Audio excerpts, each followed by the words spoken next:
चांदनी चौक चौराहे पर पारस दादा की विशाल आम सभा हुई। कमलनाथ सरकार आने वाली है। प्रदेश में जो भी बुजुर्ग शतायु होगा उसे 1 लाख रुपए सरकार देगी। मिस्टर इंडिया पिक्चर देखिए, मेरी बहुत फेवरेट पिक्चर है।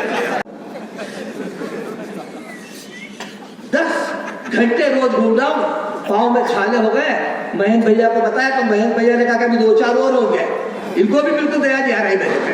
जो धक्के दे मेरे कब तक हो भाई, मैंने कहा क्या प्रकृति ने दिया शरीर तो मैंने क्या बोला, पत्ती लिखे इतना बड़ा शरीर तो वो फोकड़े बोले जा रहे जब उसी चक्कर में तो सफाई नहीं हुई अगली। मैंने तो पहले कहा कि मत पोल खोल, किसकी तारीफ कर दिया किसकी प्रचार कर दिया। अब इसने पोल खोली, मैंने बोल दिया, सफाई खत्म हो गई। सफाई नहीं, एक सभा करी।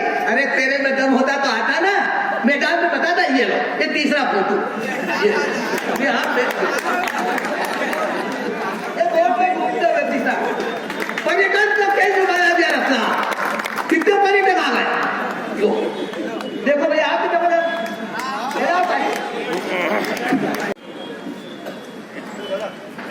बड़े बड़े पेपरों में न्यूज छपी थी, सराफा व्यवसायियों का मंडल, मध्य प्रदेश के टॉप व्यवसायियों का मंडल वित्त मंत्री अरुण जेटली जी से मिलने गया। आप लॉन में चाय पी रहे थे, न तो उस प्रतिनिधि मंडल को बैठने का बोला, न उनकी बात सुनी। ये व्यवस्था भारतीय जनता पार्टी की सरकार में व्यापारियों की है। बड़ा दुख के साथ कहना पड़ रहा है कि व्यापारी की निगाह भारतीय जनता पार्टी की किस तरह की निगाह है। लेकिन ये रतलाम की धड़कन है, शराबा व्यवसायी। और कांग्रेस की ओर से और कांग्रेस की तरफ से इस मंच से मैं आपको आश्वासन दिलाना चाहता हूं, जो मूलभूत सुविधा शराबा एसोसिएशन जिस चीज के लिए मांग कर रहा है वो कांग्रेस के बीड़े होते हैं, कांग्रेस के सरकार बनते, हम उपलब्ध कराएंगे। इस बात की गारंटी मैं आपको मंच से देना चाह रहा हूं। तौर पर कम होता जा रहा है। आज पार्किंग की समस्या के साथ पूरे क्षेत्र में जो चालान और जबरन वसूली का जो काम किया जा रहा है, शराबा व्यवसाय निश्चित तौर पर उससे प्रभावित हुआ है।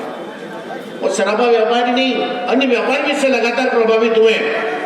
61 कर्मचारी मतलब 1700 परिवार, और 1700 परिवार में अगर एक परिवार में 4 लोग भी हैं, एक बेटा एक बाप, अगर उसका पूरा परिवार उस जेवीएल से अगर चलता होता और उसे अगर उसके बेटे को उस टाइम पढ़ाई लिखाई करवानी होती, उसकी अगर बेटी की शादी करवानी होती, तो क्या किया होगा उस आदमी ने। कितने लोगों के साथ, रतलाम की जनता के साथ खिलवाड़ हुआ है, ये आप देखिए।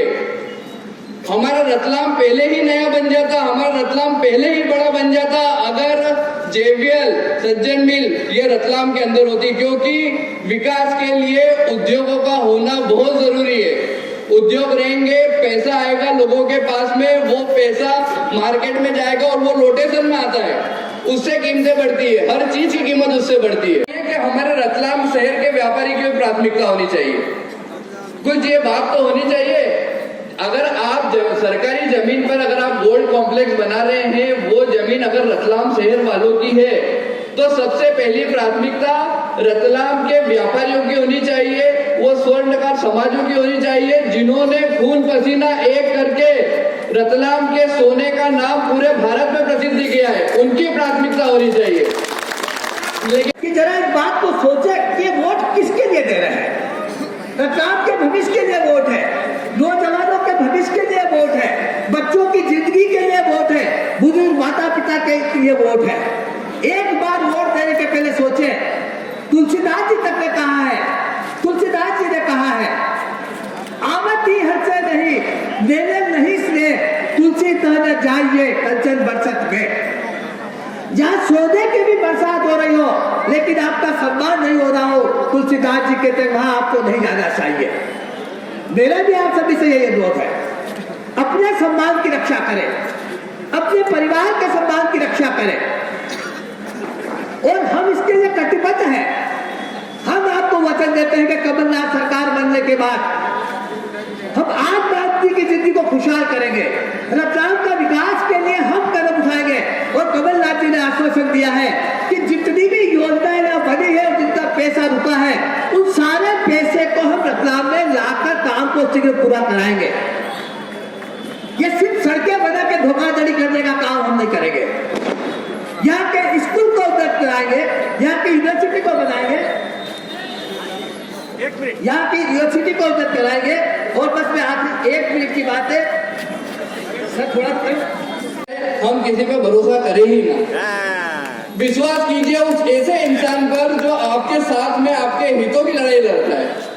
उन्होंने उनके उसमें लिखा कि मैंने जेवीएल के मजदूरों को 18 करोड़ रुपए या ऐसा कुछ करोड़ रुपए पैसा दिलवा दिया। भैया वो तो हाई कोर्ट में दादा ने लड़े और उसके बाद में जब वो जमीन बिकी उसके बाद में मजदूरों का पैसा अलॉट हुआ है। किसी ने पर्सनल पैसा वो जेवीएल के मजदूरों को नहीं दिया है। और अगर आपने 25-30 लाख रुपए एक मजदूर को दे भी दिए थे, लेकिन उसके बीते हुए 20 साल का क्या, उस मजदूर के बीते हुए 20 साल का क्या, जो उसने किस प्रकार से अपने बच्चों का पालन पोषण किया होगा, किस प्रकार से काम किया होगा। क्या ऐसे व्यक्ति को हम वोट देंगे जिसने रतलाम के साथ ही छलावा किया है? सम्मानित साथियों, मैं आपको इस मंच के माध्यम से, चूंकि बहुत समय कम है, रतलाम के लिए माननीय हिम्मत जी कोठारी ने भी उतना संघर्ष करा है जितना स्वर्गीय शिव कुमार झालानी जी ने करा है, जितना पंडित मोतीलाल जी दवे साहब ने करा है, जितना पारस दादा ने करा है। लेकिन उस एक अहंकारी व्यक्ति ने इन सारे लोगों के संघर्ष को, इन सारे लोगों के संघर्ष को खत्म कर दिया। क्या बता के मैंने सब कुछ किया, तो इन लोगों के 40 साल के संघर्ष का क्या?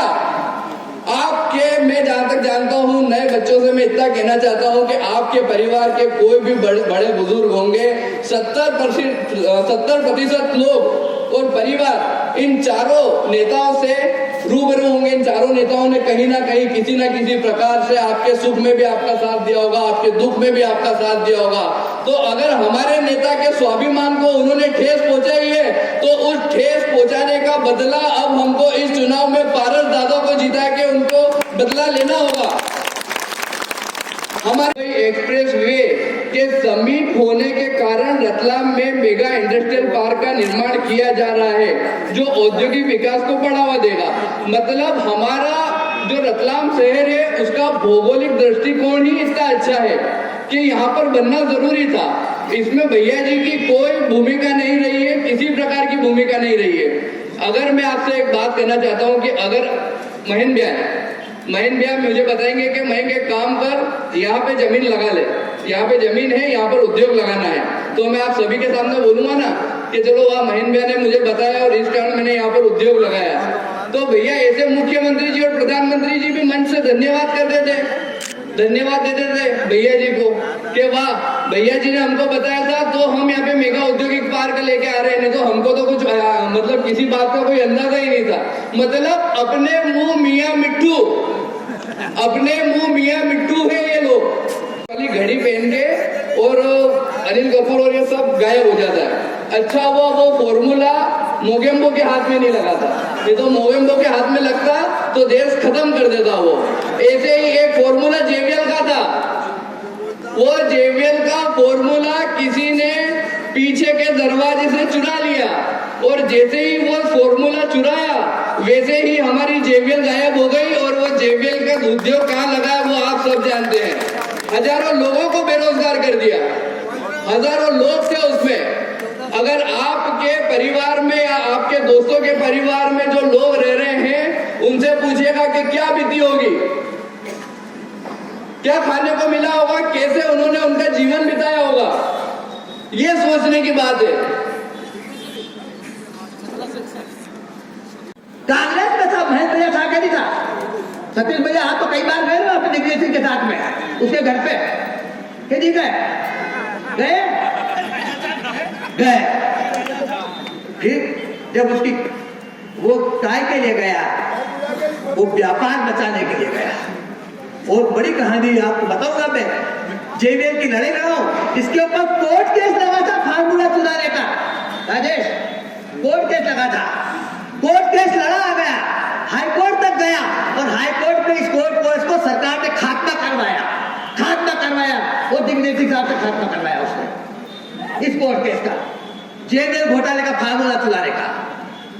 1761 कर्मचारियों के पीठ में छुरा भोग दिया और फिर भी बताओ लगाई, क्यों लगाई?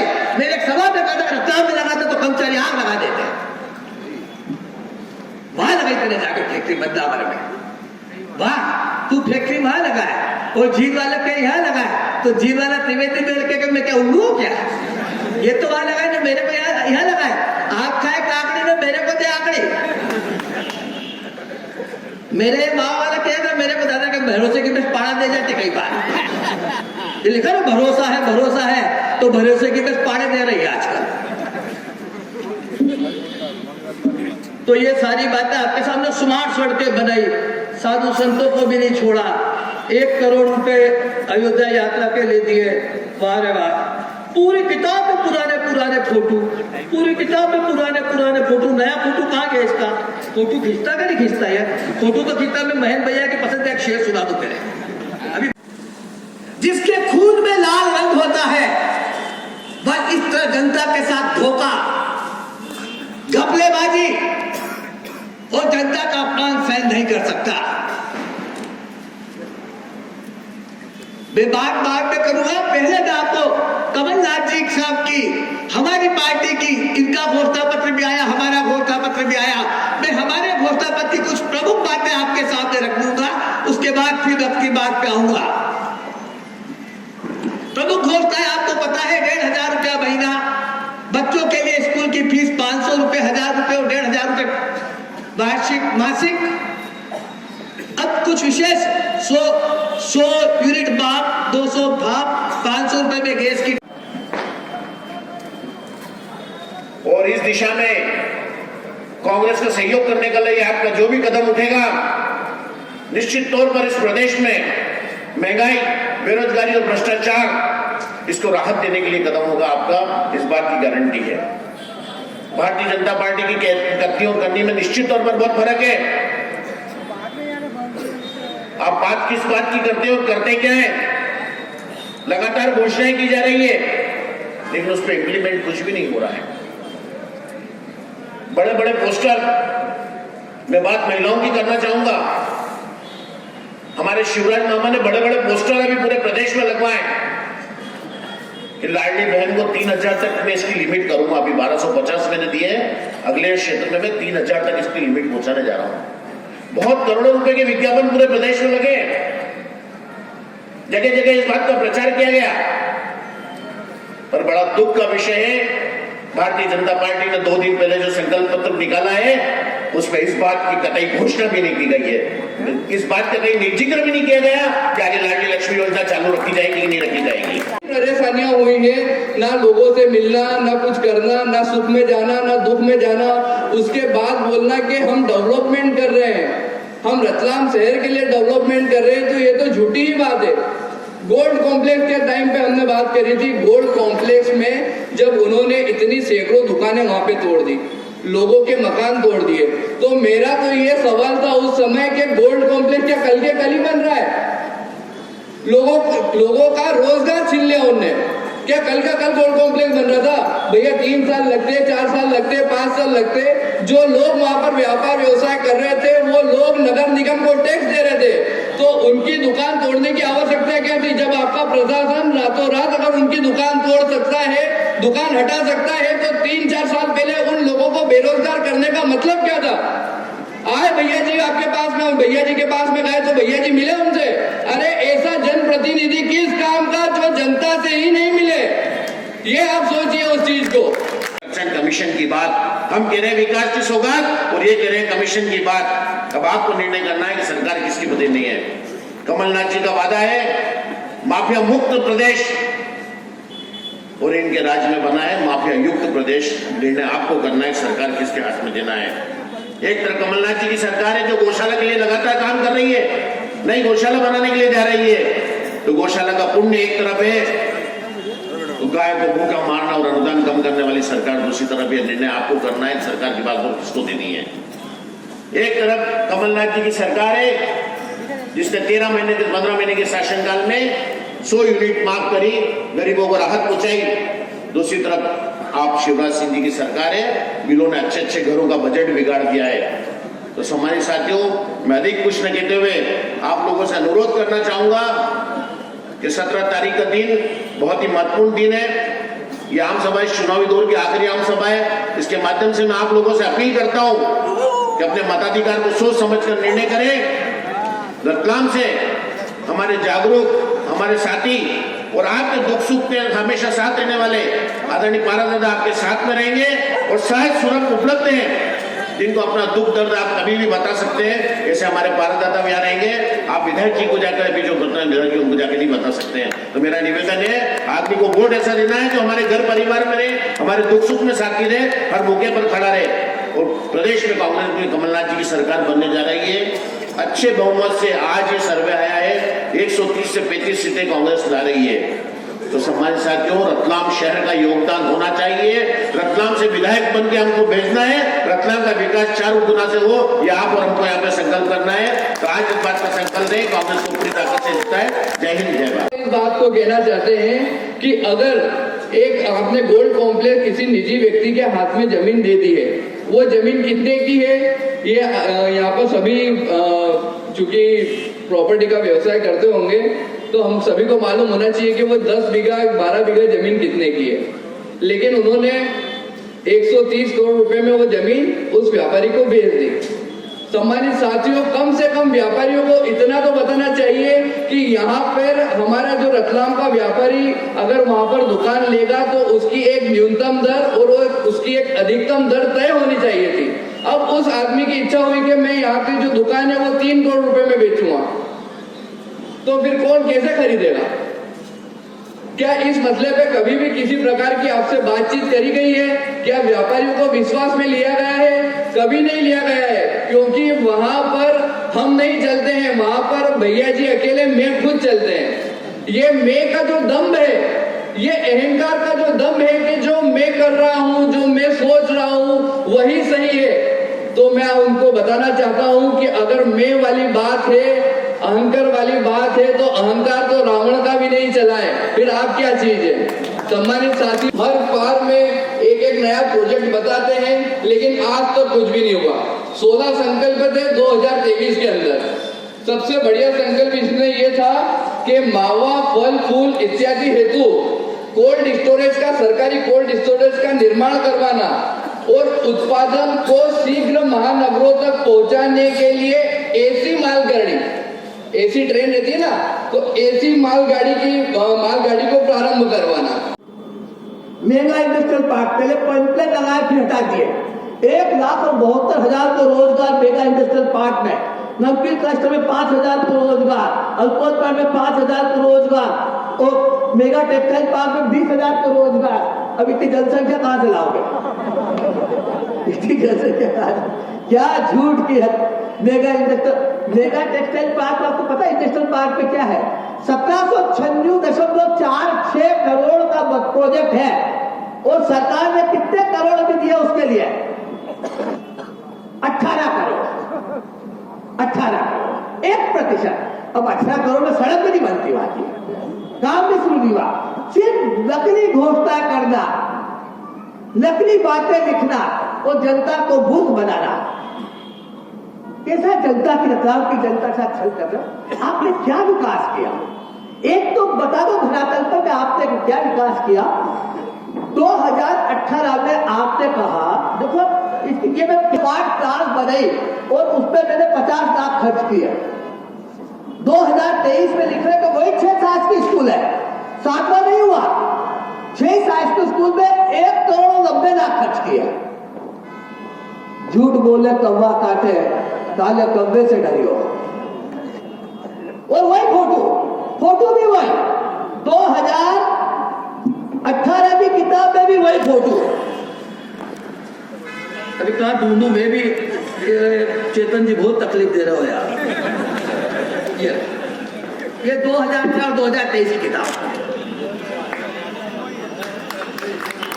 ये 2018। वारे चेतन, तेरे एडवर्टाइज में फोटो नकली, तेरी किताब में भी फोटो नकली, तू असली कब बनेगा? हमने बहुत सारी बातें आप सभी को बताई है, किस प्रकार से भाजपा की सरकार के अंदर व्यापारियों पर जो टैक्स लगाने की एक बात करी थी कि जितनी चौड़ी रोड आपके दुकानों के सामने है, उस के हिसाब से आपको टैक्स देना पड़ेगा साल भर का नगर निगम को। उसके लिए हमने विरोध करा, व्यापारी प्रकोष्ठ ने विरोध करा और वो मांग को मानकर उस टैक्स को हटा दिया गया। क्यों हटा दिया गया उस टैक्स को? क्योंकि आने में चुनाव था, चुनाव के कारण उस टैक्स को हटा दिया गया। उनकी नियति देखिए कि किस प्रकार से व्यापारी वर्ग की बातें करते हैं कि हमने व्यापारी वर्ग के लिए, व्यापारी वर्ग के उत्थान के लिए बहुत सारे काम करे हैं, लेकिन आज तक किसी भी प्रकार का कोई काम उन्होंने नहीं करा। 2013 के अंदर हमने एक उद्योगपति को यहाँ की कमान सौंपी थी। सभी के अंदर एक उत्साह था कि रतलाम में रोजगार आएगा, कंपनियां खुलेगी, व्यापार के अंदर उन्नति होगी, लेकिन आज तक ऐसा कुछ भी काम नहीं किया गया। सबसे पहले उन्होंने यहाँ पर गोल्ड कॉम्प्लेक्स बनाने की बात की थी कि हम रतलाम शहर के अंदर गोल्ड कॉम्प्लेक्स बनाएंगे। अब आपको ये बात मालूम है कि गोल्ड कॉम्प्लेक्स की बात उन्होंने कब करी है? अभी 2022-23 के अंदर तो नहीं करी है। सम्मानित साथियों, ये आप देखेंगे, यहाँ से दिखेगा या नहीं दिखेगा, कि जब शैलेंद्र डागा जी महापौर थे तो एक उन्होंने विज्ञापन दिया। विज्ञापन में लिखा है, शहर वासियों को मिली सौगात, गोल्ड कॉम्प्लेक्स के निर्माण की स्वीकृति। अब डागा जी कब महापौर थे? 2008 से 2009 से 2014 तक। अब 2014 के अंदर वो बोलते हैं कि गोल्ड कॉम्प्लेक्स की निर्माण की स्वीकृति मिल गई है, और 2023 में अगर हम सब वहां पर जाके देखेंगे तो वहां पे सिर्फ अभी तक खड्डे ही खुद रहे। ये डबल इंजन की सरकार में इतनी डबल तेजी से काम हो गया कि 2014 के अंदर कहीं भी बात को 2023 में खड्डे खुद रहे। ये डबल इंजन की सरकार है। ये उनकी एक परिश्रम करने की, जो जाते हैं कि हम हमारे केंद्रीय मंत्रियों से ऐसे संबंध है, हमारे सब मंत्रियों से ऐसे संबंध है, ऐसे काम कराएंगे। 2018 के चुनाव से पहले भी उन्होंने एक 3D नक्शा पास करवाया और आप सभी को दिखाया कि गोल्ड कॉम्प्लेक्स ऐसा बनेगा, 400 दुकानें या 500 दुकानें बनेगी, 4000 लोगों को रोजगार मिलेगा। लेकिन आज तक उस गोल्ड कॉम्प्लेक्स का क्या हुआ? चले, गोल्ड कॉम्प्लेक्स जहां भी बन रहा है हमें कोई आपत्ति नहीं है। मेरा पूछना इतना है उनसे कि क्या गोल्ड कॉम्प्लेक्स को लेकर उन्होंने व्यापारियों को विश्वास में लिया? अलग अलग प्रकार से परोसा गया और हम उस बात को मान रहे। रोजगार की हमने बात करी, ना मेगा टेक्सटाइल्स पार्क यहाँ पर आया, ना यहाँ पर स्टील की कंपनी आई, ना लोगों को यहाँ पर युवा लोगों को रोजगार मिला। अब भी हमने सुना कि वो कहते हैं कि प्रधानमंत्री जी ने विधायक जी की मांग पर ये यहाँ पर वो मेगा औद्योगिक पार्क का स्वीकृति दी है। सम्मानित साथियों, 2016 के अंदर एक पेपर के माध्यम से आया था, ये 2016 में भैया जी क्या कह रहे थे? 5 गांव की 10 किलोमीटर जमीन पर स्पेशल जोन प्लान तैयार हो गया, इन्वेस्टर का इंतजार है। इन्वेस्टर का इंतजार कर रहे थे 2016 के अंदर, और 2023 में हमको मालूम चल रहा है कि मोदी जी ने तो आके अब तो उद्घाटन करा है। तो उद्योगपति क्या जंगल में उद्योग लगाएगा? ये तो देखिए आप 2016 के अंदर बोल रहे हैं। और इसमें सबसे अच्छी बात ये थी कि ये जो प्लान था, ये प्लान 2009-10 के अंदर भारत सरकार का दिल्ली मुंबई कॉरिडोर से हो गया था। उसमें जापान की सरकार फंडिंग कर रही थी। ये उनके जो कथन है वो बता रहा हूं मैं आपको। 2014 में खटाई में पड़ गया। उसके बाद में भैया जी ने जो ली एसोसिएट था, जो जापान सरकार की तरफ से ली एसोसिएट था, उससे बात करी।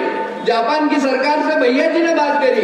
क्यों भैया? विदेश मंत्री नहीं थे हमारे, वित्त मंत्री जी नहीं थे। और मैं तो आपसे ये पूछना चाहता हूँ कि भैया जी को फोटो खिंचवाने का इतना शौक था तो 2-4 जापानियों के साथ भी फोटो खिंचा के हमको बता देते।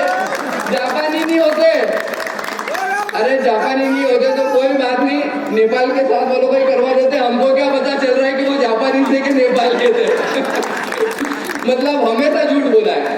अभी क्या बोल रहे हैं कि भैया जी की मांग पर मेगा औद्योगिक पार्क रतलाम में आया, लेकिन उन्होंने, अब आपको ये बताता हूं कि अगर भैया जी ने इतनी डिमांड कर ली थी और भैया जी ने बोला था कि हाँ मैंने करा है, मेरे कारण